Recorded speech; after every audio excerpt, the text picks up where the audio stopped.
श्वेता तिवारी ने हड़प ली सारी संपत्ति। पहले पति राजा चौधरी ने किया सनसनीखेज खुलासा। शादी टूटने की बताई असली वजह। बोले, मुझे राक्षस बना दिया।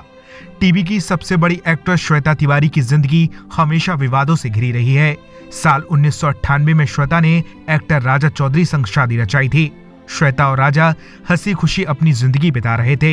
इस शादी से उन्हें एक बेटी पलक भी हुई, लेकिन बेटी के जन्म के कुछ दिनों बाद ही उनकी शादी में दिक्कतें आना शुरू हो गईं। श्वेता ने राजा पर मारपीट का आरोप लगाया। ये मुद्दा उस वक्त खूब छाया रहा। इसके बाद साल 2007 में दोनों तलाक लेकर अलग हो गए। अब पहली बार राजा ने श्वेता संग अपनी शादी टूटने की असली वजह बताई है। टेलीटॉक इंडिया को दिए इंटरव्यू में राजा ने बताया कि वो श्वेता से एक कॉमन फ्रेंड के जरिए मिले थे। इसके बाद ही दोनों ने झटपट शादी कर ली थी। राजा ने बताया कि श्वेता के घर वाले इस शादी के लिए राजी नहीं थे, लेकिन फिर भी दोनों ने घर वालों के खिलाफ जाकर शादी की।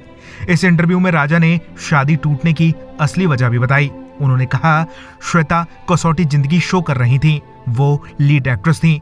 16-17 घंटे वो शूट में बिजी रहती थी। हम दोनों एक दूसरे को समय नहीं दे पा रहे थे। श्वेता शादी से ज्यादा अपने करियर पर फोकस कर रही थी। उन्हें सलाह देने वाले कई लोग थे और वो आगे बढ़ रही थी। उसे लग रहा होगा कि मैं अच्छा कर रही हूँ, फेमस हो रही हूँ, तो मैं इसके साथ क्यों रहूं। राजा ने कहा कि श्वेता ने उन पर जो भी घरेलू हिंसा के आरोप लगाए वो सभी फर्जी हैं। राजा ने कहा कि जब आप कोर्ट में जाते हैं तो 2-4 फर्जी मुकदमे अपने आप लगा देते हैं। राजा ने कहा कि ये केस मीडिया में छा गया और इसने उन्हें लोगों की नजरों में राक्षस बना दिया। राजा ने कहा कि श्वेता ने उनसे सारी प्रॉपर्टी भी ले ली, बस उनके रहने के लिए एक छोटा सा फ्लैट छोड़ा, बाकी चीजें श्वेता के पास ही हैं। राजा ने बताया कि उनकी बेटी पलक को भी उनसे अटैचमेंट नहीं है। राजा ने कहा कि जो चीजें श्वेता ने उनके साथ की वही श्वेता ने अपने दूसरे पति अवनव कोहली के साथ भी की। राजा ने कहा कि अब वो ठीक हैं और अपने काम पर फोकस करने की कोशिश कर रहे हैं। राजा इन दिनों टीवी शो कैसा है ये रिश्ता अनजाना में नजर आ रहे हैं। राजा के इन आरोपों पर श्वेता क्या जवाब देती हैं, ये तो देखने वाली बात होगी।